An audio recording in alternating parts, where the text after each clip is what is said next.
Okay, so we are officially starting at 12:04, the Advisory Committee on Sustainability regular meeting for the month of June on June 14.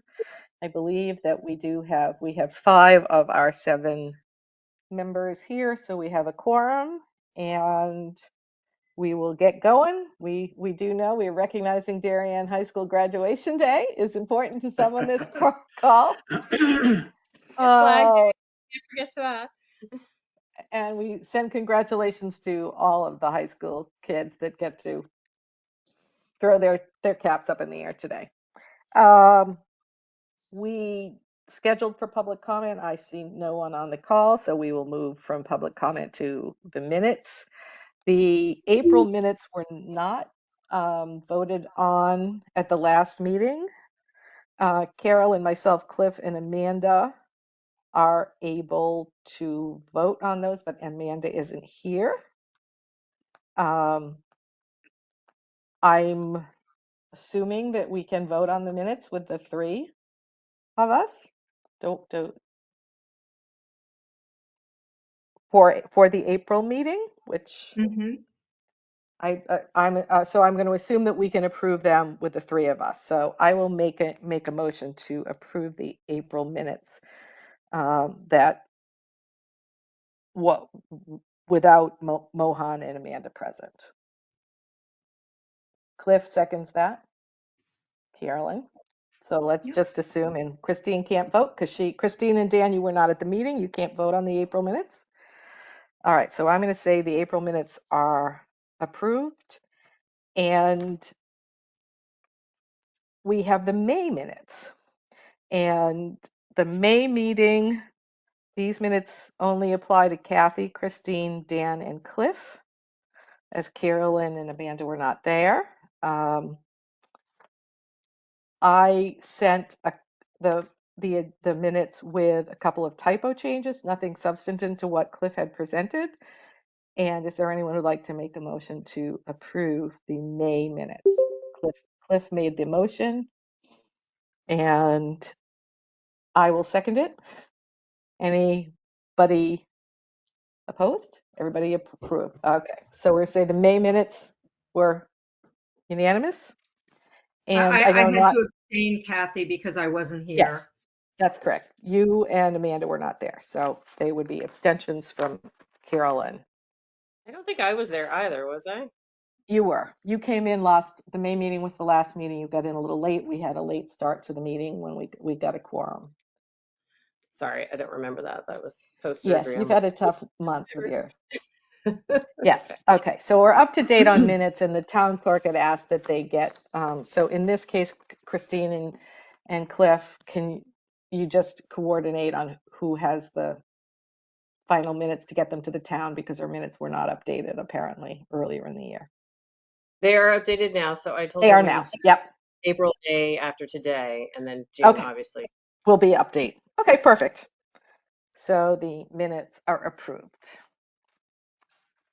Moving along, I had put two things here, or one thing at the beginning, just because I wanted to verify the Earth Day wrap up. So we spent time in April, now I know it's June, working on Earth Day presentations and celebrations. And I just wanted to confirm for the record that the Talking Trash presentation that we gave at the Darien Library, myself and Carolyn Bain, was recorded and I believe is now available on the Darien Library website, because I believe Carolyn on our social media sent that out. Is that correct, Carolyn?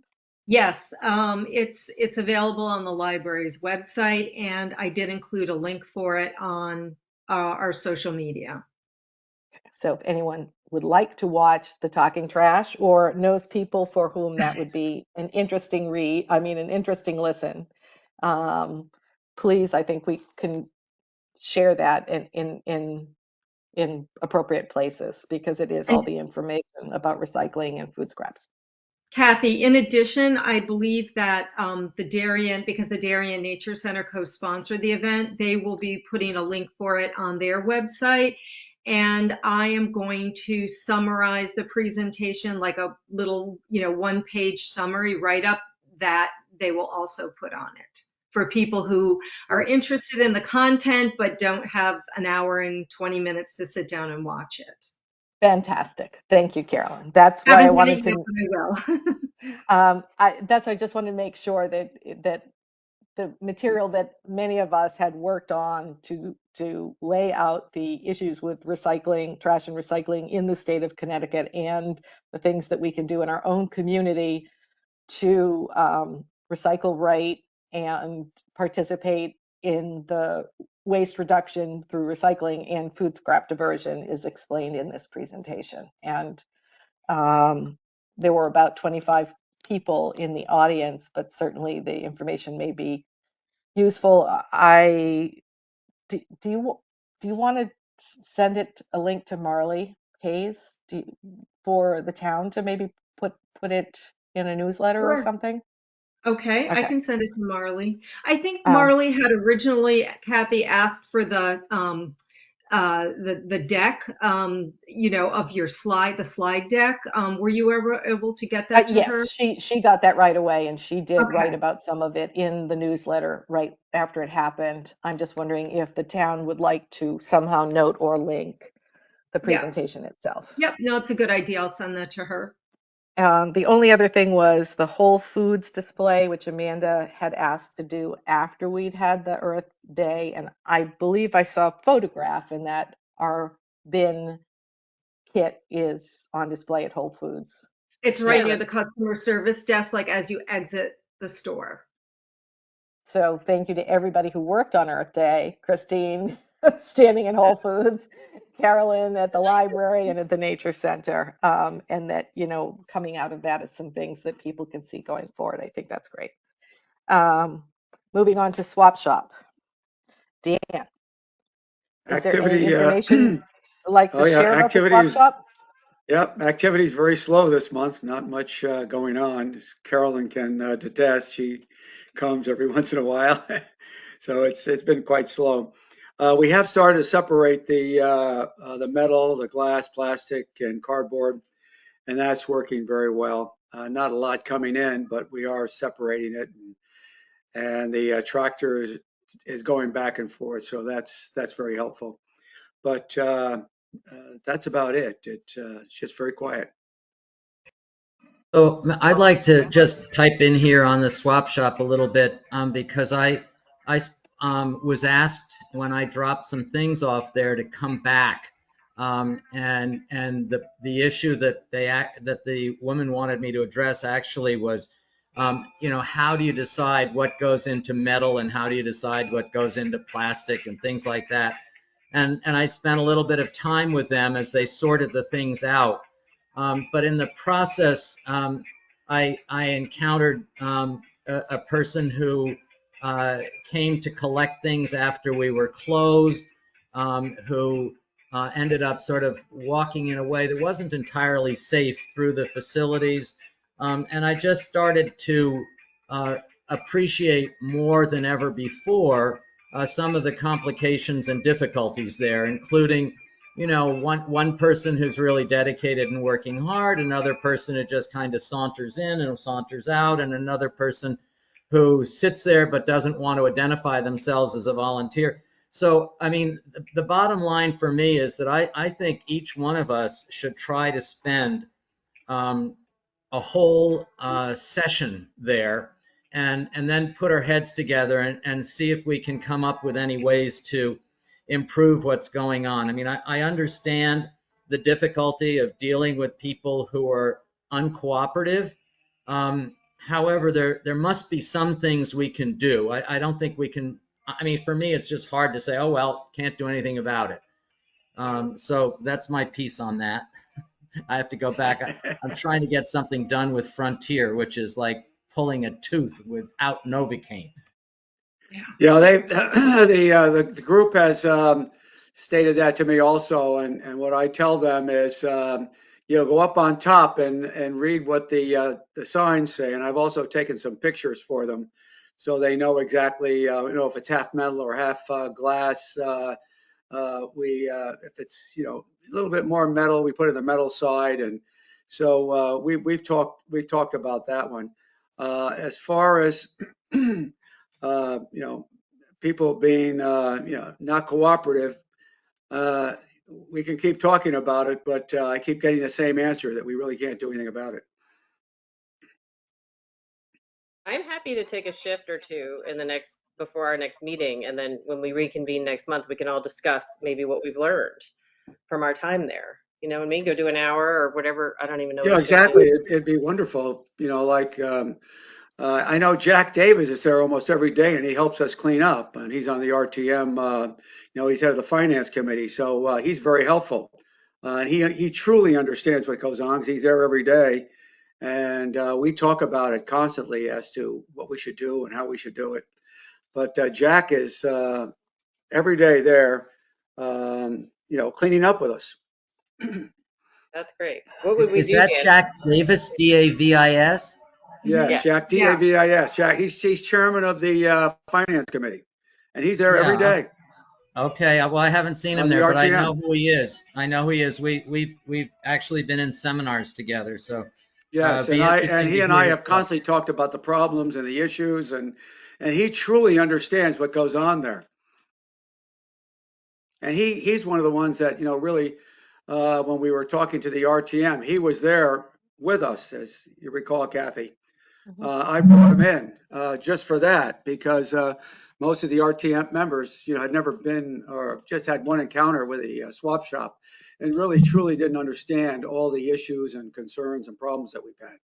And Jack was very articulate, as was Kathy, on talking to the RTM members about, the swap shop. I think it's worth, thanking the volunteers who do go and do go on a regular basis and who do wear their vests or hats or identification that they're there as volunteers. Dan, for all you do to coordinate the swap shop, existing. And I'm glad to hear that people are trying to separate the recycling so that we're not throwing into the waste stream things that Mm-hmm. have another route to their final destination. The question I ask sort of is if it's slow, why? Do we know that? And that to me is as important as some of the other the other issues we're talking about proper recycling, and that we would hope that the community would be using the site. And if they're not, I Yeah, wonder why. Um, I think it's normally slow around this time as the fall starts to come in, people start coming in, and the beginning and the end of the seasons, it gets very very busy. But during the summer, it's in spurts. okay. All right. Well, that's something I think to also keep an eye on, if it's slow because there are many new people in town who don't know that it exists, or is it Oh, slow that's the other thing. because the hours aren't right, or I'm being hypothetical when I say those two things. If there's some other reason, it would be I think interesting to one of the know. reasons also is because of COVID, people are and Saturday closing, more and more people are spread out during the week because the Saturdays aren't as busy as it was previously. So Mhm. people have been adjusted to coming during the week. All right, so maybe that spreads it out a little. Yeah, it does spread it out. Um, okay. Well, let's just, I'm making a note just to keep an eye on if nobody's coming at all, then what do we do about that? Is there No, people are publicity coming. or, When I okay. say slow, it's not full. It's active, but Defining it's that not word, crazy. Dan. Yes, Yeah, yes. it's my Defining the slow, word. it's not crazy. Okay. All righty. We can manage it. Okay. Um, any other comments about the swap shop from Tony, Ed, anybody else? No? Okay. How about we move on then? As- I'm moving on to communications. I have nothing to report relative to communication since our last meeting. Um, relative to the town, I have one thing to report, kind of bigger picture, but I'm going to ask anybody else if there's things you want to share. I have Carolyn? something, Kathy. Mhm. So Matt, the manager at Whole Foods, after I guess when I left the food scrap kit for him, I left a little card with my contact information, and he texted me, and he said that Whole Foods is having a table at the sidewalk sales on July 13th, 14th, and 15th from 10 to 5, and he invited us, any of us, if we wanted to stop by and, talk to people about the food scrap program or recycling, or, he just, he didn't go into great detail. He just said that we could use the table, in addition, we could share the table with them if we chose to. So I just wanted to get that out there. It's July 13th, 14th, and 15th from 10 to 5 is there. And, I don't know if, I'll have to reach out to him to see if he wants us to, like say, oh, we'll be there on the, the 15th from, 12 to 2, or if it's just kind of informal and we can just kind of, drop in whenever, people have an hour or two. So I can send I guess we won't have another, I guess we will Yeah, have another meeting before then. So I'll get back to you on how he wants to do that. But that was one thing. And then I had mentioned to you, Kathy, also that the garden center is interested in doing some videos that they can send out on composting, not necessarily just the food scrap program, but maybe backyard composting. And I don't have details on that yet, but I will get those and I'll let everyone know. Carolyn, if you decide that you want to take advantage of the invitation to use the Whole Foods table, we are going to be in town those days, and I'm definitely willing to help out. Oh, great. Okay. Carolyn, I am in town on the 13th and then leaving town on the 14th. But Okay. if it's taking a 2-hour shift or something on the Yeah. 13th on their Yeah. So maybe table, you can do that day, and then maybe, Cliff and I can, the other each take days. a And day or take a couple of Or hours each day, whatever. Carol and I could do it also, when I'm great. free. Thank you, Dan. Dan, you're here all 3 days? Yes. Okay. So that would also be the thing, that reaching out if anybody, Amanda's not on this call, She and probably will any want to do it as would well. want to do it, or if there's any, we can pull in from somewhere a young person that's around, maybe, that would be willing to stand there. But I think any time is better than no time. Hmm. And if we have our little bin set up and our little cards, and maybe even a link to the waste show at the library, from the library, Hmm. just that we could just have it on a QR code or something like that. The people could scan the link. Maybe it would be a great way to advertise some of what we do. Yeah, I find, Oh, like when I was at the Nature Center for their Spring into Nature event, I found that people, when they start asking questions about recycling and stuff, they have a lot of questions. So absolutely. it's, as much time as we can spend there as possible, I think would be helpful. Excellent. Thank you. Thank you. Maybe we can Um, wear I'm trying to, I guess we have our vest that we could wear depending on how hot it is. So people can identify us. Maybe we can get some kind of Fantastic. lanyards or name tags or Yeah. something. And we do have a meeting scheduled on the 12th. I know that is summer, but I think we should keep that meeting. And if there are any details to be confirmed before Okay. the 13th, we could confirm them that day. Okay.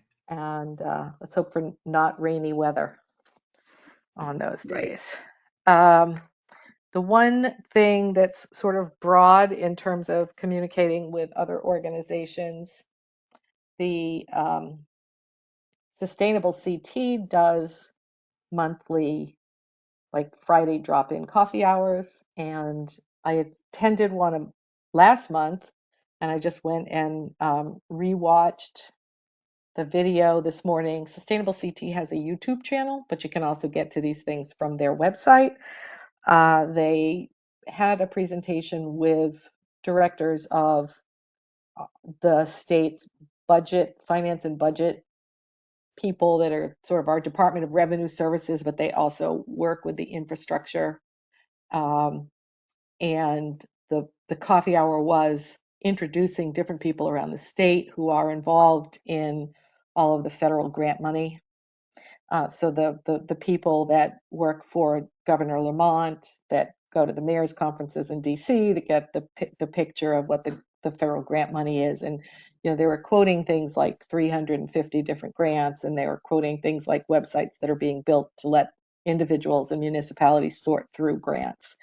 There were people from DEEP. There's a person who's specifically the electric school bus contact for the money that's being given out, describing a program now that's for large fleet investments up to like $300,000 per bus, but you have to be looking for like 15 and more buses. But there's going to be a program in the fall, which is funding and at that rate, but a single bus or a small number of buses. So there were people from CCM who were talking about the vetting grant writers and organizations that are becoming familiar with a lot of the money in the federal programs, that the money that's out there that can assist a community. So if any of you are interested, or anyone that watches this tape wants to go to Sustainable CT and look at their YouTube site and find the coffee hour on, what do we do with all this federal money. And it's very high level, but it was useful. And I thought someone might be interested to put it on while they're, folding their laundry or cooking dinner, maybe, or reading their emails. So just a What was the resource date to of look that, through. Kathy? What was the date of that meeting that you were referring to? And of all the things I took and printed out, I did not. It was their May coffee, April or May coffee. And if you go to Sustainable CT and look at their webinars, it's listed there. Or if you go to Sustainable CT's YouTube page, it would be listed there. And I might be able to find it while someone else is talking a little bit in the meeting and then state it. But it's very findable. And in working with another group that works on climate action in the state of Connecticut, Climate Reality Project is trying to take sort of the broad story and edit that presentation to what people in Connecticut can do. And that prompted me to go back and watch this particular film, because everybody around the state that knows there's money on the table is looking for help and how to access the money on the table based on what the specifics of programs are, what the details of programs are, what the timing of programs are. And anyone that wants to educate or knows people who are in our town that are looking at some of the monies that are coming through the investment acts, it was a good resource. So that's the end of communication and other organizations. I'd like to spend the rest of the time. We have a half an hour on, I think we've got food scrap recycling to follow up on, leaf blower ordinance stuff to follow up on, and maybe Tony may have some info on the work that he and Mohan were doing on EV fleets. And fourth might be the schools. So how about if I go backwards? Dan, I can go talk ahead. about the school. I was trying to get a hold of Duke Deneen, the chairman of the Board of Ed, on our school recycling program, and we normally meet once every 2 or 3 months for breakfast. But he's been so darn busy with what's going on in town, and also he's been away, that we haven't had a chance to have breakfast. But hopefully we'll do it sometime this month, and I will take him through the article and also the Cliff's letter to the Board of Ed superintendent, and possibly Carolyn can join me at that breakfast, or even you, Kathy, and we can talk it through with him. But he's just been very, very busy, and Okay. we've been getting telephone tag, but we will have that meeting very shortly, because he is a good Fantastic. friend of mine, and it'll happen. Fantastic. In the meantime, I do have a referral to contact Dr. Adley through um, the superintendent of the Stanford schools, who's been involved in some projects in her community. And I've yet to do that. And I knew with graduation the past week or two, I thought was probably not the best time to try and reach out. I'm surprised But I intend to do it. he hasn't responded to Cliff's letter. That concerns me. We're just going to try a different way. We'll talk to the Board of Ed. We'll ask the Well, superintendent through we'll a talk to the personal chairman. We'll get referral, some and results. we'll move this along, and we will come back to this with the schools in a moment when we talk about food scrap recycling and some possible grant money through Sustainable CT as another reason to talk to them about a pilot program. How about we go to the EV fleets? I don't know, Tony, if you have. You and Mohan were talking at the last meeting. So in the past month, I know you were going to be setting something up to talk to some experts in this field. Do you have? And I will start by saying that you clearly said we're not just researching EVs for the heck of it. We're in search of a project of something that makes sense for the town of Darien, and we're not trying to just learn things for the sake of no practical application. But what have you learned? All right, so I'll just give you the update on where we stand and kind of what I've talked to Mohan about. So I set up a couple meetings with the manufacturers of the charging equipment. So one of the standalone pieces that that are mobile, that are solar. So you can kind of put them in difficult areas, and then areas that don't have a lot of energy infrastructure, and then a meeting with the person that makes a company that does chargers that you hardwire, that would maybe go at town hall, for instance, or a train station or something like that. The kind of prime spots. And so we went through that. We went through the Eversource grant money and how that's done. And a lot of these companies really help you along with it. And Mohan is, so my main thing, I don't remember if I've talked about it with the whole group or just with our little subgroup, is that for me, I've learned a bunch of stuff, and that's great, but we need a direction, and I think that's what Mohan is putting a PowerPoint together to talk to either Kate or Monica or both, and say which direction are we looking to go, because just saying we want to do EV doesn't really mean much. Does it mean chargers for the public? If so, where? Does it mean a town fleet, chargers just for the town, shared? If it is for the public, where do we want these? So until we have a clear direction on what our first step is going to be, like I talked about with the group, we can't go from step 0 to the finish line at once. We have to do one thing first. So we're going to Mohan's going to put together some recommendations. I'm there to facilitate for him the things that I know, the manufacturers that I've been in touch with. And so I think when he gets back, we'll talk about where he is in that process. That's pretty much it from the EB standpoint. Let me know if anyone has any questions. Questions, anybody? I'll ask you just one. Have you considered maybe, well, once Mohan has this document, maybe it's the time to, obviously Kate, Monica, but maybe from the other way, like where the planning and zoning in the building, where if they've done any thinking on regulating or requiring or restricting, any this obviously on the charger side, not necessarily on the fleet side. But do we know if there's been any thinking on that side of the building yet? And is it worth talking to them, or is it? Yeah, it is worth seeing them on where we would put these charges. I don't think it would be an issue. We'd be able to find a spot. We have a spot in mind, but Yeah. we should get them involved. But again, I don't want to do too much work without a direction. If the direction is you know.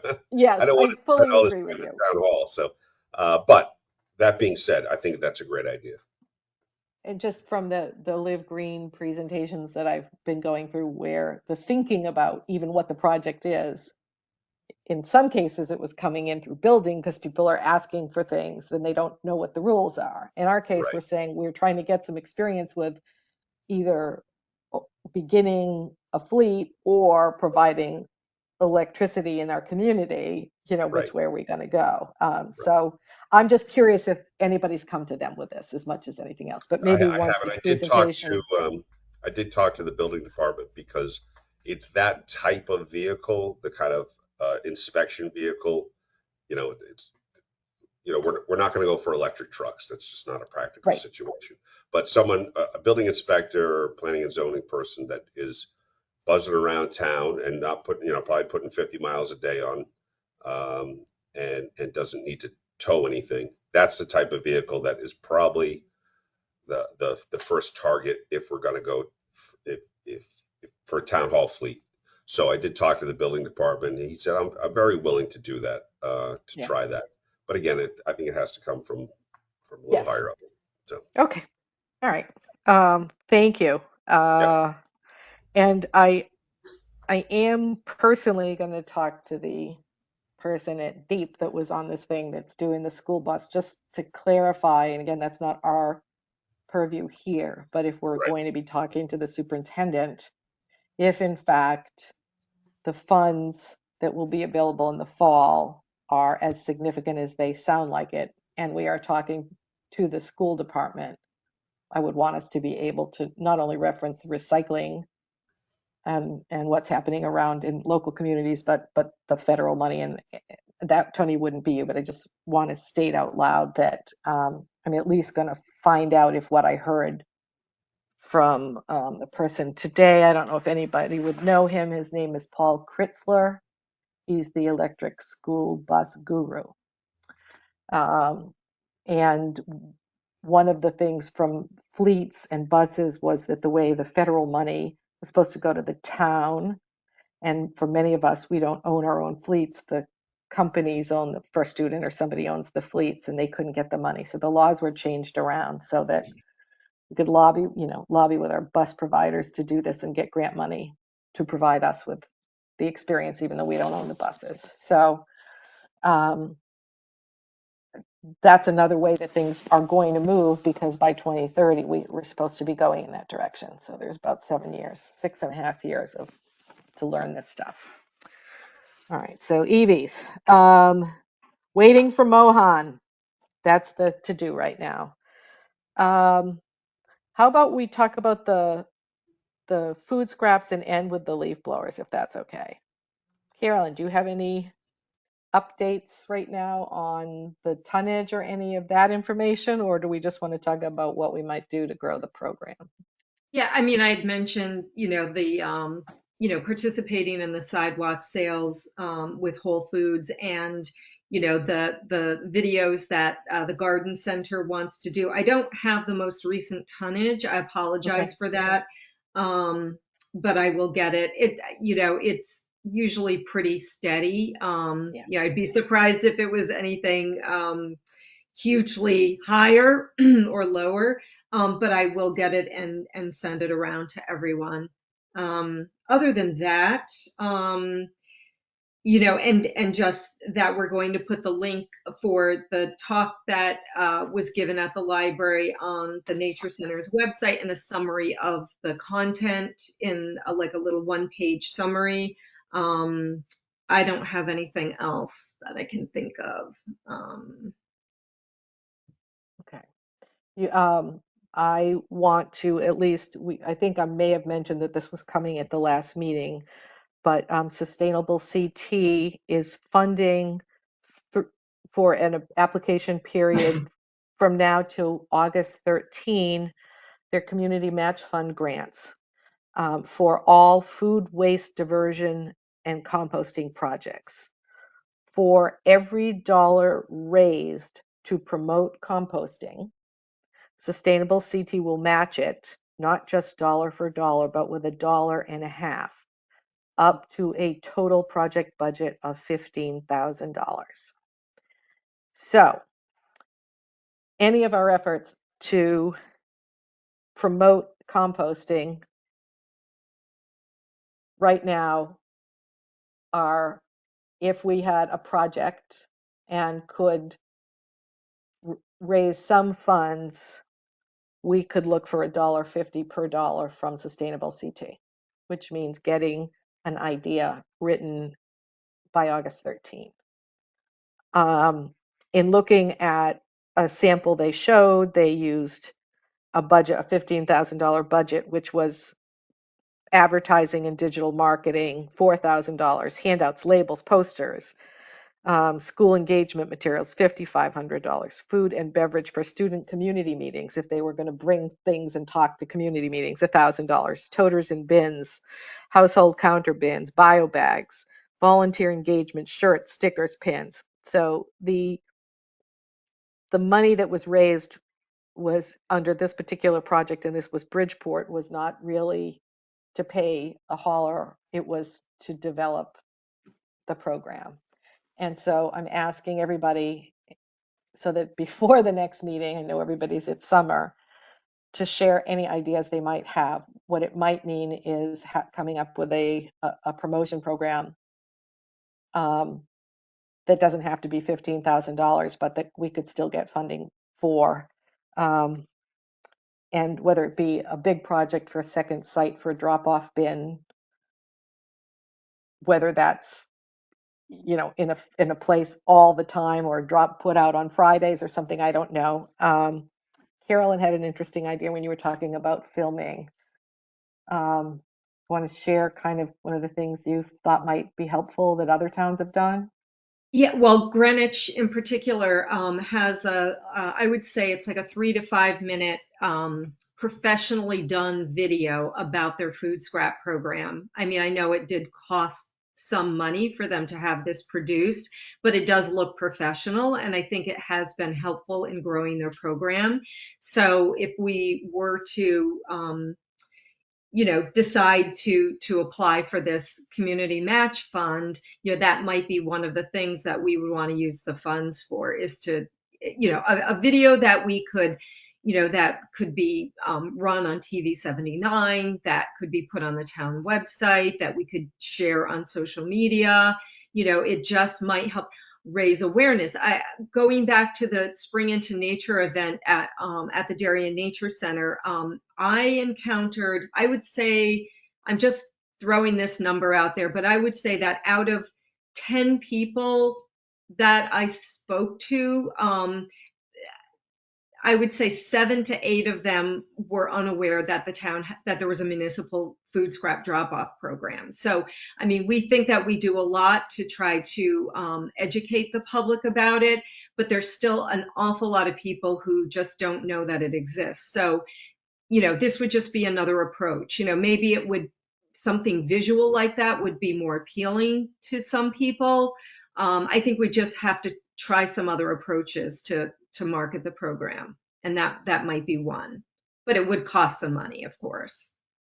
And so I think that's a fabulous idea. I think on the other far end, if it's not setting up a second location, it would be taking this to the superintendent, I mean, very quickly, and saying, we've tried to reach you and we have a way to get some money to expend some funds, and of it, more than half would come from Sustainable CT. A small portion of it would have to come from the town budget, and then you have to raise a percentage. So, you might be looking at having to raise $3,000 or $4,000 out of the community, and pitch in $3,000 or $4,000 to get to the total. I worked them out. So what I'd like to do is come up with, I think the schools are one, a separate location for our town, a video. I actually think a video, and I like the thing in here, the volunteer engagement. For example, I know if Pam Gary was getting some sort of an event recycling system that they could take to events, that we could get signage and t-shirts and things that people could go and be part of the event, if we could fund assisting at those events somehow.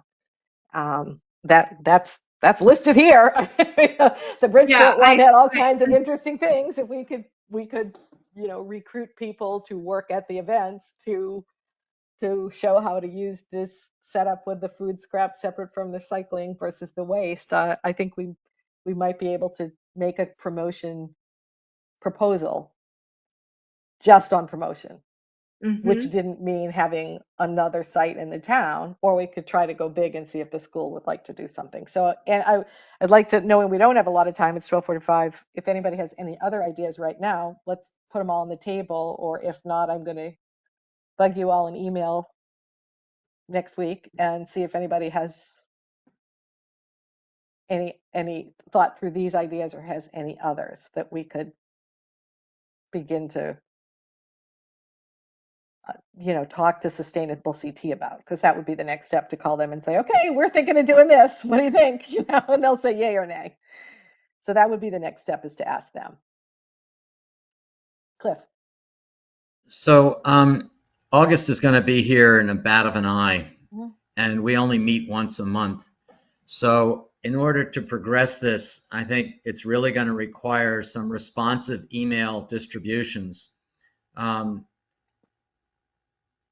And I think all the ideas you're talking about are good ones. I think the school thing is, I mean, I'm just really frustrated by that. That is a potential big win, and a fairly easy one if they just are willing to play ball.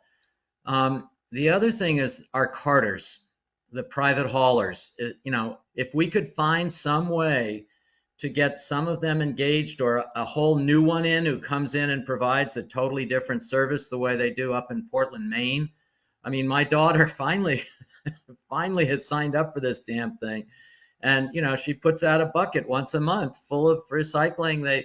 They take the bucket away and they give her a clean one, and off we go. So I don't know if we have time to do something about that. I mean, we've been talking about these things for at least 3 years. Just like the EVs. And it would be really great if we could get something actually in action. I agree. We've been talking a lot. I see some money. I know it's a short period of time. They announced this, I think, in early May, and it's a short term. I'm not sure why. The match is always there. The match is one and a half for this period of time. So somewhere in Sustainable CT, the enthusiasm for this, or the incentive to get communities to try things, is high right now. So Kathy, I agree with you. I It's just have going to take some work. I Go just ahead. have a thought, and I'll try to say it quickly. I know that one of the real barriers to the program growing is that people might be willing to do it if it will be picked up at their homes, as opposed to them having to put it in their car and dropping it off somewhere. In Bedford, they got a grant from the state where they used the money to subsidize the cost of a private pickup. To Cliff's point about, people, putting a pail out and, getting a fresh, clean one. That's exactly what they do. It pays 50% for a year. And then if the people want to continue, they have to pay, they have to go back up to the market price, which is about $30 a month.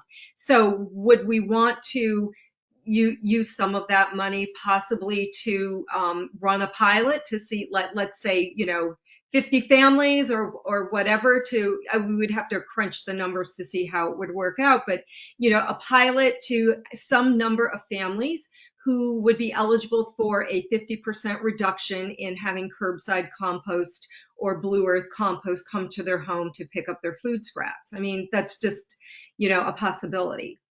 Just throwing it out there. I think that's great. The issue there, I think, is this is a matching grant. So where does the initial piece come from? With the Board of Ed, he can pull $3,000 or $4,000 out of his back pocket if he wants to. I mean, they've got a huge budget. It would not be hard for them to. I mean, I don't know what it would cost us to start a program in the schools, but I'm guessing it wouldn't be more than about $5,000. Is that a crazy guess? I don't know. If he's asked to put in $2,000 or $3,000, I'm sure he can do it. and then you get your match and you're there. For this program, which is even a bigger hit, and I'm totally totally excited about it. I don't know where you get the initial money. Well, where you start with, and I've put a call in, is there's money. There's about $3,000 that's in the bottle bill NIP money that's at the disposal of Sustainable CT from at the disposal of Sustainable Advisory Group here, based on its for waste reduction and improvement. So if in fact that source of money, which the town told me we could use if we had a project, would be a possible input from the town. But there's also, you need to raise funds from a GoFundMe type community match, and then Sustainable CT will match at $1.50 what we can raise. So if we can raise 5, they will then raise 5 plus a half. So that's kind of where we're looking at, and it's a short period of time that we'd have to get this proposal approved. So I tend to think that Carolyn's program is a longer term thing, but I am all for doing that. That is the biggest barrier is how do we get curbside pickup into town. I agree with you. And I guess what I would like to do is I will send you an email with the things that we've discussed here, and you can give me like a 1, 2, 3 ranking. I will then, I'm trying to get a hold of Sustainable CT, ask them if any of these, I'm assuming any of them would be acceptable based on the presentation I saw, get some guidance from them. And in the meantime, Dan is trying to get to the Board of Ed. And in the meantime, we do have a commitment from the first select woman to talk about food scraps. So if we can get on her calendar, we might be able to do that sooner rather than later, because there's some follow-up from the Earth Day that she's agreed to have. So we can't solve it today, but will y'all at least look at, rank the ideas we've talked about and add any others? I will take them to Sustainable CT for feedback as to yay or nay, wouldn't fly here or great idea. And, maybe we're not looking for 15,000. We sometimes, just for us, if we could get $4,000 to promote something and make a movie would be great. And we could get a lot of bang for that and use that in other, in other ways. So I'll go any way the group wants to go at this point. It's just a short period of time and it's a match fund. And I hate to leave the money on the table, knowing how hard everybody has worked. So would that be okay to at least rank these ideas or Yeah, add that others that sounds you good. think of? Okay. The last thing, and we have 5 minutes. I believe I sent along an email with what Cliff had and what I had to the committee members. Anybody that needs that, I can get in touch with me and I can forward it to them again on investigating leaf blowers. We're not going to be able to get too far in that today, but I will let you know that citizens have been contacting the First Selectman's office asking about gas leaf blowers. So Monica is asking for some perspective. So Cliff, you gave 2 or 3 different versions. And if I were to forward something on, maybe the shortest one would be a start on the health risks of blowers and the work that you did, kind of that way. And I can summarize Westport has ordinances, Greenwich has ordinances, Stamford and Norwalk are looking at them. And they range from just limitation of hours, days of weeks, parts of the year, with one phasing gas out altogether. So there's sort of different steps that different communities are taking to reduce both the health hazard and the noise pollution. So Mohan is out for a couple of weeks. He was going to provide us with some sort of technical data. And so maybe the next meeting we'll be able to kind of put it together and send something back tell Monica, I can tell her now we're working on stuff. But I think the best thing to do is to tell her what other towns are doing and what the high level risks are, and with a little technical information from Mohan, and then she can see if it's something she wants us to pursue in terms of, talking to the other departments. Because it's coming, the legislation's coming out of health departments and regulation, ordinance people, which would be RTM. So it's different towns have asked for reduced hours or outright bans through different organizations in town. Everyone's done it differently. And I sent you a summary of that. So I have two questions, Kathy. I heard you loud and clear. Go with the shorter one. Does it have to have a lot of citations to back it up, or is it enough to just say these are the problems?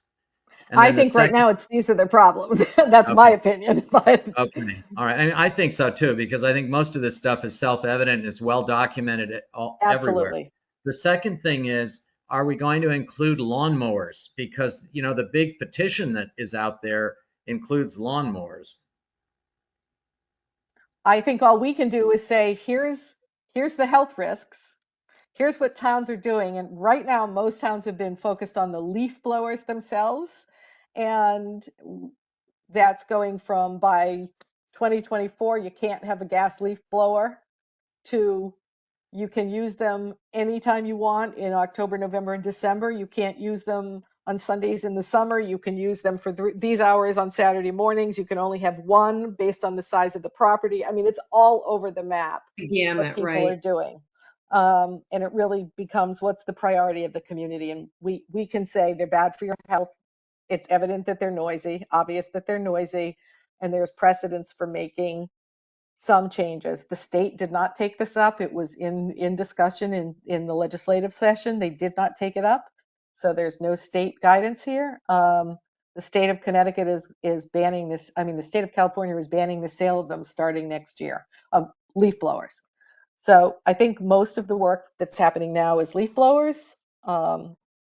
But I think the best we can do is say, here are the health risks, and here's how some communities are trying to start to mitigate this. Mohan was going to give us some sort of the technical stuff, because if you read the articles about the objection is coming from landscape companies, and they're saying they can't charge the equipment, and it's not powerful enough, or it's too expensive, or, I mean, the landscape companies are providing most of the objection. And the human beings in the community are saying, I don't want the noise. And oh, by the way, it's a very bad thing on your carbon footprint. It's bad for the climate. So all we can do right now is start to lay out what the facts are, I think, what the objections to regulation are. I think all of that is true. I lean in favor of including some comments about the lawnmowers, because I don't disagree. I don't think we have to be followers. I think we can be leaders. Agreed. And I'm very unclear on how the process of writing an ordinance would happen. So I think we first start with giving the first selectman guidance on what we know, and seeing if this is something she wishes to take up, or who she would suggest it be taken up with, whether it's within the health department or the environmental committee or whatever. And I will tell you that one of the things, and we're almost out of time, I see that many of the ordinances have kept the town equipment out of the rules. So they're passing rules, but the rules do not apply to the town. So, or golf courses. So everybody's going to do it different. I don't think we're anywhere near making an opinion or a committee recommendation based on a vote. But I think we're getting close to being able to put a document together with facts that we could then share. Does that make sense, Cliff? Yeah, it does. I mean, I think that one of the keys to this, which we've already discussed, is that whatever we do, we have to phase it in. And I don't think Absolutely. if you're talking about a phased in approach, I think you have to include town equipment.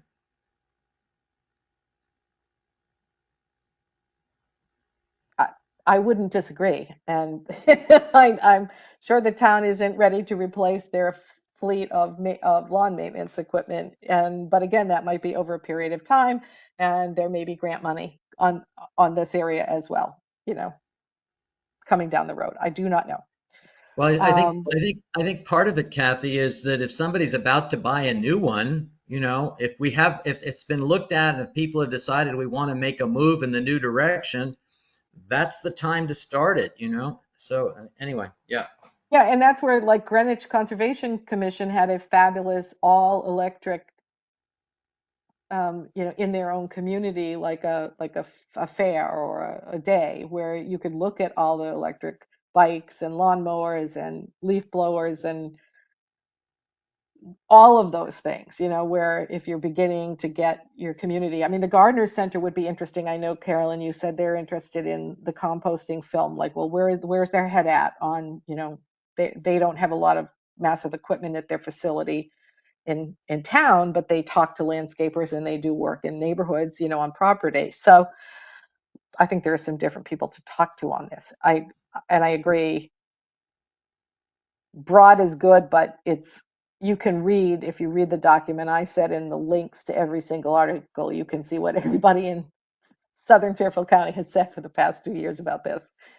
And that's general look at the public sentiment. So everybody wants the noise gone, but the landscapers say I can't work, I can't do my job unless I have gas equipment. So we've got to figure out a document to bridge that. And once we get Mohan's data, I'll sort of merge yours and mine, and then see what we can add from Mohan, and then hopefully we can start sharing that in town. How's that? For now? Okay. All right. We are at the end of the hour. To adjourn, is there anything else that we need to cover or put on the list that I've missed? No. No. Not a I word move from we Ed. adjourn. Move to adjourn. I second. 101. Thank you, everybody.